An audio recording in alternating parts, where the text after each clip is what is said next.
Unfortunately, we can't repeal the failed stimulus bill or all the other reckless spending over the last 2 years because the money is already out the door.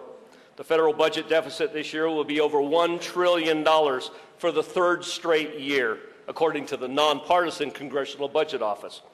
Washington now borrows more than 40 cents of every dollar that we spend, and our federal debt has grown to an unbelievable $14 trillion. All this spending has been unsuccessful because it didn't keep our national unemployment rate below 8%, as the White House promised. And a lot of the spending has been just plain dumb. The Obama administration sent about 89,000 stimulus checks to dead people. The stimulus bill also included $1.9 million for international ant research, $700,000 to study why monkeys respond negatively to inequity, and nearly $200,000 to study voter perceptions of the stimulus bill itself. Here in Montana, we were promised that millions of stimulus dollars would go to the whitetail port of entry until the Canadians decided that 5 vehicles a day wasn't worth their taxpayer dollars and decided to close their side. And in what has to be the most ironic earmark of them all, the omnibus spending bill that was blocked in the Senate right before Christmas included more than $700,000 to compensate ranchers in Wisconsin, Minnesota, and Michigan whose cattle were eaten by, you guessed it, endangered wolves. But the biggest travesty of Washington's stimulus spending is not that it was a waste of money.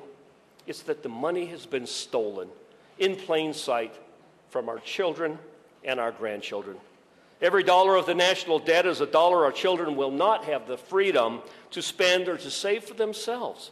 Every paycheck they receive will be smaller, their family budgets tighter, not because they chose to send their hard-earned dollars to Washington, but because Washington took it and spent it before they even earned it, before they even got a chance to vote, for many of our children, before they were even born.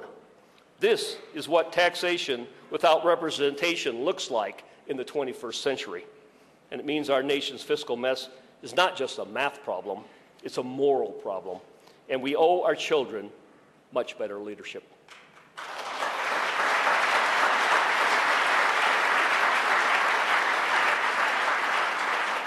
The new majority in the House of Representatives believes that we must face our spending problem head on.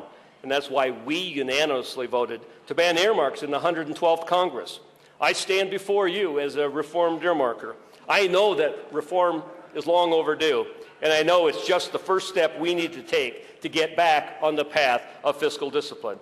More difficult spending decisions lie ahead, and I will help lead this effort as chairman of the Appropriations Subcommittee on Labor, Health and Human Services, and Education.